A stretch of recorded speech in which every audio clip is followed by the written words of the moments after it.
이재명 더불어민주당 대선 후보가 극비리의 17일 선대위 상임고문을 맡고 있는 이해찬 전 대표와 단독 만찬 회동을 했습니다. 이 후보의 지지율이 정체되어 있고 선대위 쇄신론이 분출하는 상황에서 이 후보가 이 전 대표에게 도움을 요청한 것으로 해석되고 있다고 국민일보가 보도했습니다. 박찬 기자가 전합니다. 이 후보와 이 전 대표는 여의도의 한 한정식집에서 만남을 가졌습니다. 다만 이 자리에는 선대위 상임고문인 이낙연 전 대표와 정세균 전 총리는 일정상 이유로 참석하지 않았다고 전해집니다. 두 사람은 선대위 운영 방향, 부동산 정책 등 공약, 야권에 비해 열세인 지지율 등에 대한 이야기를 나눈 것으로 전해졌습니다. 이 전 대표 측 관계자는 18일 국민일보와의 통화에서 선대위 쇄신 방향, 정책 공약 등 다양한 이야기를 나눈 것으로 안다고 말했다고 전합니다. 이 후보 측 한 의원도 현재 당이 처해 있는 상황에 대해 허심탄 회학의 의견을 교환하지 않았겠냐며 이 후보와 이 전 대표는 중요 국면마다 수시로 소통해왔다고 말했습니다. 당내에서는 21대 총선을 압승으로 이끈 이 전 대표가 이 후보, 선대위가 직면한 위기를 수습해야 한다는 의견도 있습니다. 다만 두 사람 간 회동에서는 이해찬 등판론에 관한 이야기는 나오지 않은 것으로 전해졌습니다. 이 전 대표와 가까운 의원은 이 전 대표는 본인이 전면에 나서는 게 선거에 도움이 되지 않는다고 생각한다며 전면에 나설 일은 없을 것이라고 강조했습니다. 이번 만남은 극도의 보안 속에 이뤄졌습니다. 이상 박찬이었습니다. 당초 민주당 선대위 공보단에서는 이 후보와 이 전 대표가 17일 만날 계획은 없다고 공지했었습니다. 이 후보는 조만간 이낙연 전 대표와 정 전 총리와도 만날 예정이라고 전해집니다. 배우 김부선이 이재명 더불어민주당 대선 후보에 대한 손해배상 청구 소송을 맡고 있는 강용석 변호사를 공개적으로 비판해오다 돌연 사과했습니다. 김부선은 18일 자신의 페이스북에 강 변호사 이재명 상대로 몇 년간 민형사 소송 준비하느라 고생 진짜 많이 했다. 그날 뭐가 쓰였는지 오버 좀 했고 그래서 죄송하다고 했는데 쪼잔하게 나는 인신공격을 했다. 미안하다고 사과하는 분들 뒤에서 말이라고 페이스북에 올렸습니다. 김보나 기자가 보도해드립니다. 김부선 씨는 사과의 말을 전하면서 강용석 변호사, 김세혜 씨 두 분께 거칠게 항의하고 막말하고 미안하다면서 피해의식이 워낙 컸나 보다. 사실은 내가 일이 쪼잔하고 후진 사람이다. 용서 바란다고 거듭 사과의 뜻을 전했습니다. 김부선은 강용석 변호사에게 당장 사임계 내라고 큰 소리쳤지만 속으로는 계속 저 좀 보호해주세요라고 외쳤으니 나도 마음 치료가 시급해 보인다고 털어놓으며 강 변호사에게 맛있는 식사 한번 하자고 오후에 전화하고 화해할 것이라고 밝혔습니다. 앞서 김부선은 나는 이재명보다 강용석이 더 끔찍하고 싫다며 강 변호사에게 해임을 통보했다고 알린 바 있습니다. 김부선이 이 후보에 대한 소송 과정에서 밝힌 사적인 이야기를 강 변호사가 유튜브 채널 가로세로 연구소에서 공개적으로 언급한 게 화근이 됐었습니다. 이에 가로세로 연구소는 김부선 배우를 응원해야 하는 이유라는 제목의 영상을 올리고 김부선에게 사과했습니다. 당시 방송에서 김세혜 전 MBC 기자는 잘못한 것이다. 잘못한 거니까 강 변호사도 사과의 뜻을 밝힐 거라고 예상한다고 전했습니다. 하지만 김부선은 강용석 씨 문제의 11자 동영상부터 삭제하라. 돈 많으면 그냥 두시라. 저는 법원으로 간다. 진지하게 대응하겠다며 불쾌함을 드러냈었습니다. 이렇듯 날성각으로 강용석 변호사를 공격했던 김부선 씨가 이틀 만에 사과의 글을 올린 이유와 과거와 같은 관계가 지속될지 귀추가 주목된다고 하겠습니다. 이상 김보나였습니다. 한편 김부선은 2007년부터 약 1년간 이재명 후보와 교제했다고 주장하고 있습니다. 이에 이재명 후보 측에선 김부선을 허언증과 마약 상습 복용자라는 취지로 언급하며 그의 주장을 부인했고 김부선은 정신적 경제적 손해를 입었다며 지난 2018년 9월 이 후보를 상대로 3억 원 규모의 손해배상 청구 소송을 제기했습니다. 여권 언론인 유인태 전 국회 사무총장이 18일 이재명 더불어민주당 대선 후보 부인 김혜경 씨와 관련한 검은망토 의상 오보 소동 사건과 관련해 취재진을 골탕 먹이려고 수행원이 장난질을 한 것 같더라고 밝혔습니다.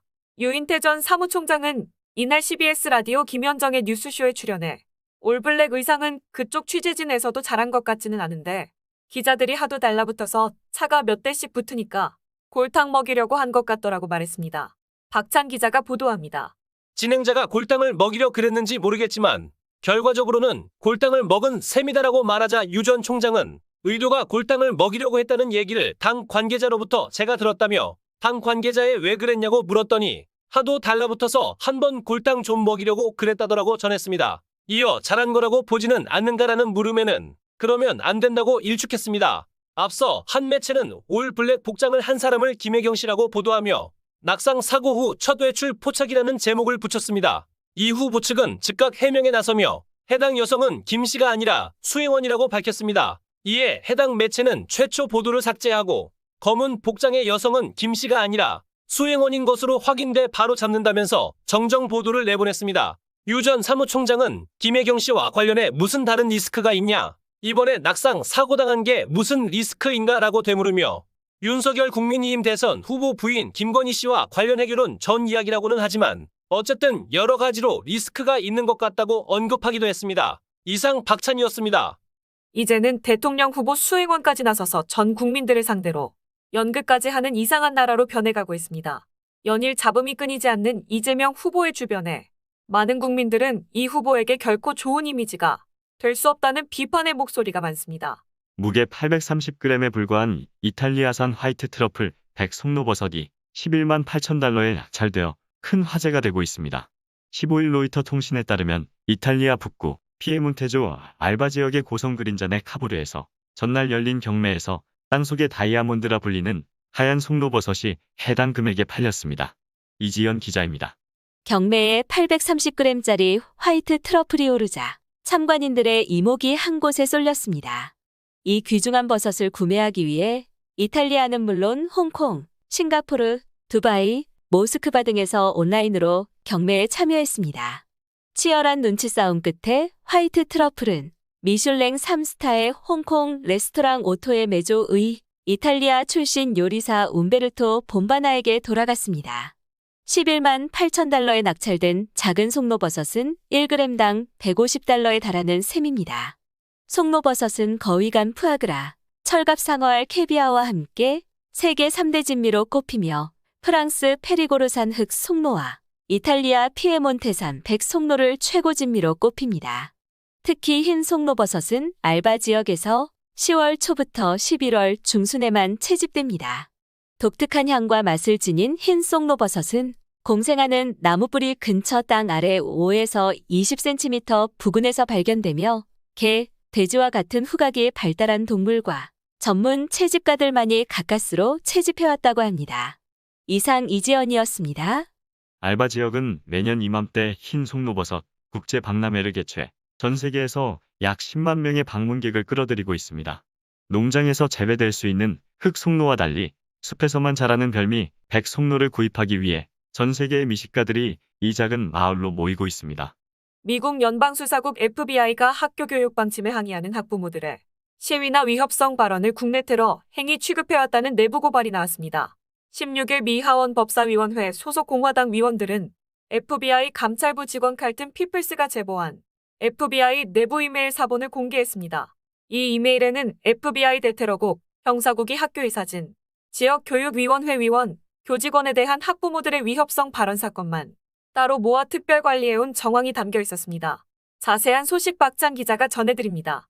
이 이메일에는 티머시 랭건 대테러국 부국장과 켈빈 쉬머스 당시 형사국 부국장 명의로 우리는 학교 이사진, 교직원을 상대로 한 위협에 평가조사의 위협 태그 적용을 요청한다고 적혀 있었습니다. 이는 지난달 10월 21일 메릭 갈런드 법무장관의 하원 청문회 증언에 정면으로 배치된다는 게 공화당 측 지적입니다. 갈런드 장관은 이 청문회에서 FBI와 법무부는 학교 이사진 위협 사건에 대테러 자원을 사용하지 않고 있다고 증언한 바 있습니다. 그런데 이번에 자원 사용을 요청했다는 내부 고발이 나온 것입니다. 현재 미국 전국 공립학교에서는 비판적 인종이론 수업, 교내 마스크 착용 의무와 코로나19 백신 접종 요구 등 학교 운영에 대한 학부모들의 불만이 급증하고 있습니다. 일부 분노한 학부모들은 학교이사, 지역교육위 위원, 그리고 교직원들을 상대로 괴롭힘이나 협박성 발언까지 내놓고 있습니다. 이에 지난 9월 전미 교육위원회 협회는 조 바이든 대통령에게 서한을 보내 전국적으로 폭력과 협박이 증가하고 있다며 연방정부 차원의 보호를 요청했었습니다.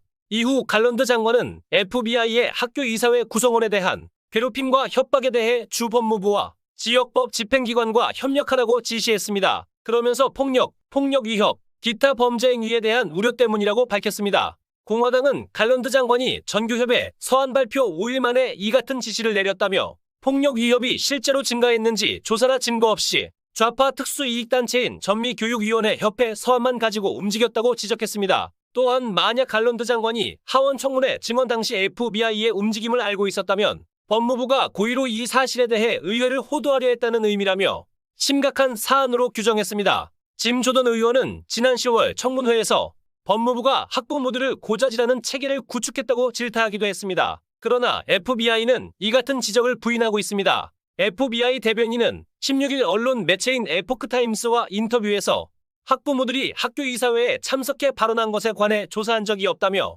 앞으로도 하지 않을 것이라고 말했습니다. 대변인은 FBI의 임무는 미국 국민을 보호하고 헌법을 수호하는 것이라며 언론의 자유를 포함한 수정헌법 제1조 권리를 수호하는 데 전념하고 있으며 연방법 위반 소지가 있는 폭력과 위협에 초점 맞추고 있다고 말했다고 전했습니다. 갈런드 장관은 역시 청문회에서 FBI에 내린 지시는 학교 이사회에서 나오는 발언과는 무관한 일이며 학교 이사진과 교직원을 향한 괴롭힘과 폭력 위협에 대한 대응을 지시한 것이라고 거듭 강조했습니다. 그는 수정헌법 1조에서 보장한 표현의 자유에 따라 학부모들이 학교의 교육 방침에 대해 항의할 권한을 인정한다고 말한 바 있습니다.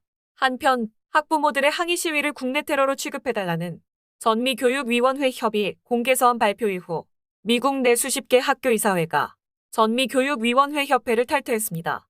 미국에 살고 있는 우리들이 일반적으로 미국 의회나 정부가 대한민국 정치에 직접 영향을 미칠 수 있는 법안에 대해 전혀 모르거나 알고 있어도 자세한 내용을 모르고 지나치는 수가 많았습니다. 그러나 최근 2개의 법안이 미국 의회에 상정되었는데 대한민국에 사활이 걸려있는 중대한 법안입니다. 이번 새로 발의한 이산가족 재결합 법안 HR 826과 한반도 평화법안 HR 3446법안입니다. 이 법안들이 우리 대한민국의 국민들에게 어떠한 영향이 있는지 그 의도와 우리들이 대처해야 할 방법이 무엇인가를 알려주기 위해 KCPAC에서 해당 법률 전문가를 초빙하여 설명회를 가진다고 합니다. 일시는 11월 20일 토요일이며 시간은 오후 5시, 장소는 웨스턴과 칠가에 있는 가든 스위트 호텔입니다. 대한민국의 장래를 위한 자리에 많은 교포들이 참석하기를 바란다고 합니다. 한국은행이 돈을 찍어 중소기업 등에 빌려준 자금 규모가 올해 10월 기준 40조 원에 육박한 것으로 나타났습니다. 코로나19 대응 과정에서 발권력 규모가 크게 늘어난 영향이 컸습니다. 특히 내년 대통령 선거를 앞두고 여당이 한은의 발권력 확대에 강한 드라이브를 걸고 있어 인플레이션 등 경제뿐 아니라 중앙은행 독립성도 훼손할 것이라는 우려가 나오고 있습니다. 15일 국회 기획재정위원회 소속 추경호 국민의힘 의원실이 한은에서 받은 자료에 따르면 문재인 정부가 들어선 다음 해인 2018년 발권력으로 하느니 시중에 푼 원화대출금은 14조 859억 원이었습니다. 이후 점차 늘어 지난달에는 39조 9,325억 원을 기록했다고 밝히고 있습니다. 최근 4년 새 무려 183.5% 급증한 것입니다. 특히 코로나19 대응을 거치면서 한은의 현금 발행이 크게 늘고 있습니다. 10월 기준 회사채 기업어음 매입기구 SPV에 3조 1,600억 원을, 금융중개지원대출에 37조 4천억 원을 지원했습니다. 한은이 초저금리 기조를 이어갔음에도 경기가 살아나지 않자 중앙은행을 통해 꾸준히 돈을 푼 것입니다. 한은 발권력에 대한 의존도는 인플레이션 자극 등 경제에 악영향을 줄 뿐 아니라 중앙은행의 독립성에도 치명적입니다. 그러나 오히려 여당은 내년 대선을 앞두고 한은의 발권력을 강조하고 있습니다. 이재명 민주당 대선 후보 캠프의 정책조정단장인 최백은 건국대 경제학과 교수는 정부가 재원 마련을 위해 0% 금리로 30에서 50년 만기의 원화표시 국채를 발행하고 이를 한은이 인수하자고 밝힌 바 있습니다. 추경호 의원은 이 후보 캠프에서 한은의 발권력을 동원해 돈풀기 포퓰리즘에 나서겠다는 주장 제기될 때마다 중앙은행 독립성은 안중에도 없는 것인지 경악스럽다며 전 세계적 인플레 우려가 커진 상황에서 공짜 돈 뿌리기에 나선다면 우리 경제는 나락에 빠질 수밖에 없다고 지적했습니다. 참으로 나라 경제가 걱정이 아닐 수 없습니다. 이상 오늘의 뉴스를 마칩니다. 안녕히 계십시오.